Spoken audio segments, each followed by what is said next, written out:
Hello everybody म यो भिडियोमा चाहिँ डिक्सनरी अब्जेक्टको बारेमा कुरा गर्न गइराखेको छु। पाइथनमा 4 किसिमको कलेक्सनहरू पाइन्छ: लिस्ट, सेट, ट्युपल, डिक्सनरी। र डिक्सनरी भनेको चाहिँ unordered mutable collection of key value pair हो। भने मतलब डिक्सनरीमा हामी आइटमहरू नयाँ राख्न पनि सक्छौँ, एक्जिस्टिङ आइटमको भ्यालु चेन्ज पनि गर्न सक्छौँ। र डिक्सनरी बनाउँदाखेरि हामी कर्ली ब्राकेट युज गर्छौँ र कर्ली ब्राकेटभित्र हामी की भ्यालु पेयर्स राख्छौँ। अब हेरौँ अब डिक्सनरी कसरी क्रिएट गर्ने। रेकर्ड्स, सपोज एउटा हाम्रो डिक्सनरीको नाम रेकर्ड्स भनेर दिएँ। हाम्रो की छ नेम, त्यसपछि हामी नेममा दिउँ शीतल। ओके, सिम्पल एउटा सिम्पल डिक्सनरी क्रिएट गऱ्यौँ हामीले, जसमा चाहिँ एउटा नाम भन्ने की राखेँ र भ्यालु शीतल। अब यसलाई डिस्प्ले गर्नु पर्यो भने हामी सिम्पल प्रिन्ट रेकर्ड्स गर्न सक्छौँ। रन गरेर हेरौँ। You can see this, the name is equal to Sheetal. हामी यसमा अरू पनि की भ्यालु पेयर राख्छौँ र की राख्न सक्छौँ। की भ्यालु पेयरलाई हामी कमाले सेपरेट गर्छौँ। सपोज एज छ हामीसँग 44, फाइन। फेरि यसलाई प्रिन्ट गरेर हेरौँ। You can see the age is equal to 44।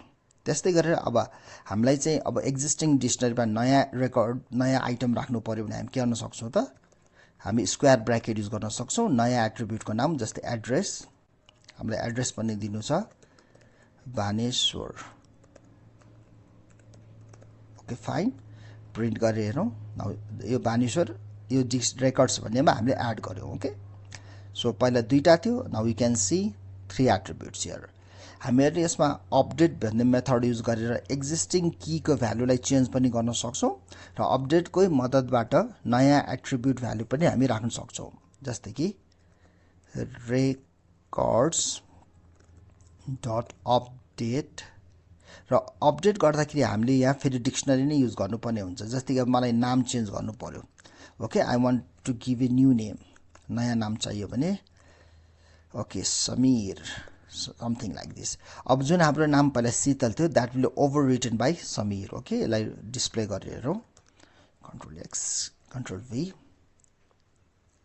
You can see पहिला यहाँ शीतल थियो, अब आएर हामीले अपडेट गरेकोले यो समीर भयो।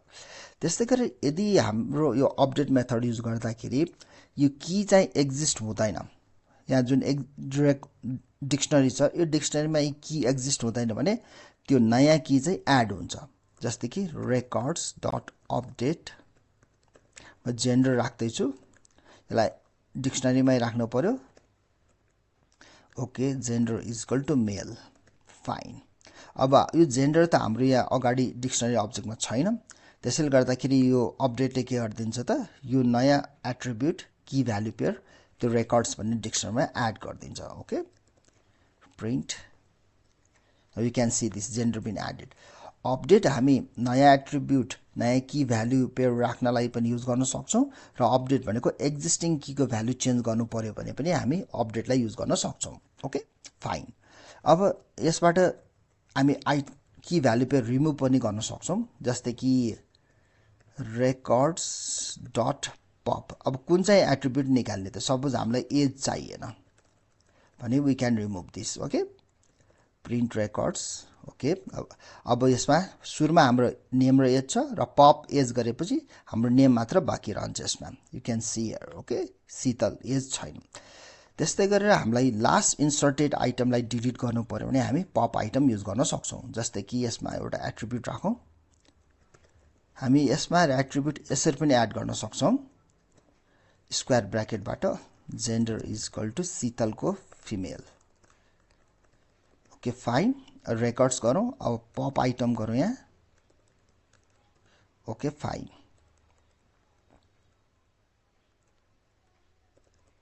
सिम्पल। र यो गर्दाखेरि हाम्रो लास्ट इन्सर्टेड जे एट्रिब्युट छ that will be deleted. Okay,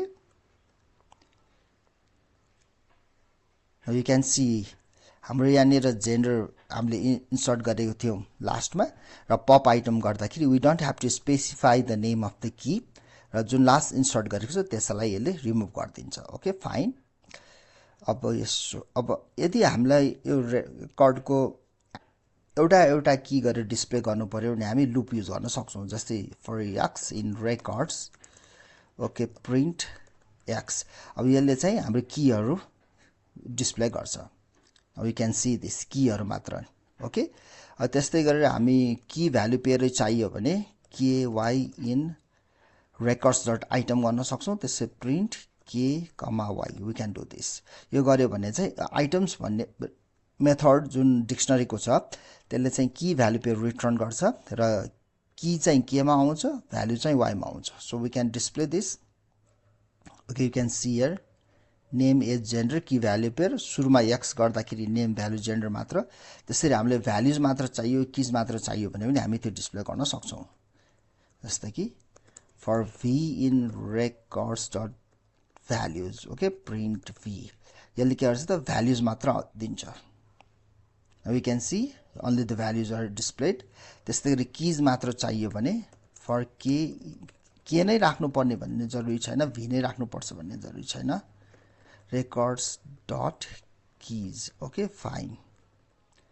print b simple अहिले चाहिँ यसको हाम्रो की मात्र आउँछ माथिकोबाट भ्यालुज मात्र आउँछ जस्तै नेम जेन्डर एज यो चाहिँ भ्यालुजहरु भयो यो चाहिँ कीजहरु भयो फाइन ओके यसरी हामीले डिक्सनरीमा चाहिँ एलिमेन्टहरु लुप चलाएर पनि एक्सेस गर्न सक्छौं स्क्वायर ब्र्याकेट युज गरेर पनि हामी एक्सेस गर्न सक्छौं मतलब स्क्वायर ब्र्याकेट युज गरेर हामीले सिम्पल नाम मात्र प्रिन्ट गर्नु छ भने f name or records name यति गर्यो भने के हुन्छ त हाम्रो यो नेम भन्ने कीको भ्यालु यसले डिस्प्ले गर्दिन्छ okay control S run this now you can see name is equal to Sital so in this way we can use the dictionary object we can access the elements of the dictionary we can remove the elements of the dictionary we can change the value of existing key using the update method okay and so on okay thank you very much for watching thank you very much